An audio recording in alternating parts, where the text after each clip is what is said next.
Assalamu alaikum wa rahmatullahi wa barakatuh. All praise is due to Allah alone. May Allah send His peace and blessings upon His final messenger, Muhammad, peace be upon him, and upon the family of Muhammad, peace be upon him and his companions.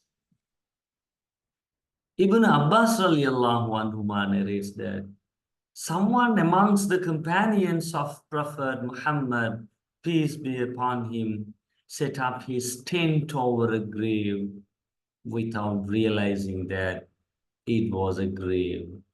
Suddenly he heard the person of the grave reciting Surah Mulk up to its end of the surah.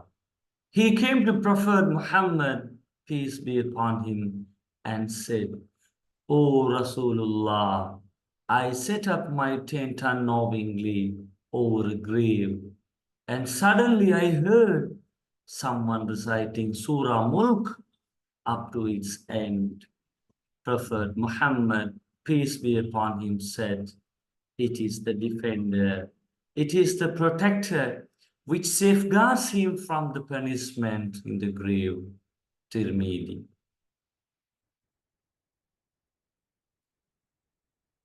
Ibn Abbas ரலியல்லாஹு அன்ஹுமா அவர்கள் கூறுவதாவது, நபித்தோழர்களில் ஒருவர் ஒரு கபரின் மீது அங்கு கபர் இருப்பது தெரியாமல் தமது கூடாரத்தை அமைத்தார்.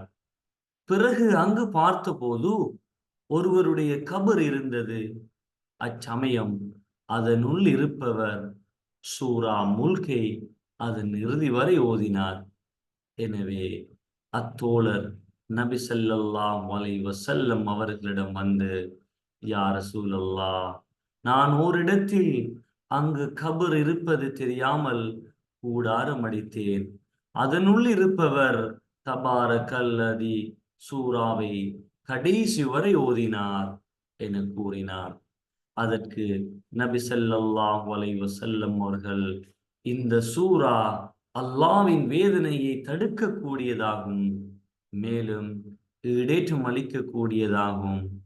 அது கபரின் வேதனையிலிருந்து அவருக்கு ஈடேற்றம் அளிக்கும் என்று கூறினார்கள். நூல் திர்மிதி.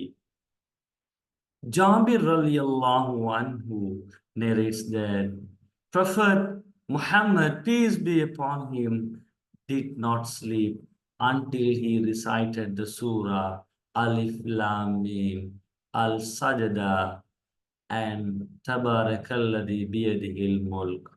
Tirmidhi. ஜாபிர் ரலியல்லாஹு அன்ஹு அவர்கள் அறிவிக்கிறார்கள், ரசூலுல்லாஹி ஸல்லல்லாஹு அலைஹி வஸல்லம் அவர்கள் அலிஃப் லாம் மீம் சஜதா சூராவையும் தபாரக்கல்லதி பியதிஹில் முல்க் சூராவையும் ஓதாமல் ஒரு நாளும் தூங்க மாட்டார்கள். ஆக மேலான பெரியோர்களே, சகோதரர்களே, நாமும் இந்த சூறாக்களை ஓதி தூங்குவதற்கு முதல் இந்த சூறாக்களை நாமும் ஓதி கபருடைய வேதனையிலிருந்து பாதுகாப்பு பெற்ற கூட்டத்தில் நம் அனைவரையும் அல்லாஹ் சுப்ஹானஹு வ தஆலா ஆக்கி அருள் புரிவானாக. ஆமீன் ஆமீன். வாஹிரு தஅவானா அனில் ஹம்துலில்லாஹி ரப்பில் ஆலமீன். அஸ்ஸலாமு அலைக்கும் வ ரஹ்மத்துல்லாஹி வ பரகாத்துஹு.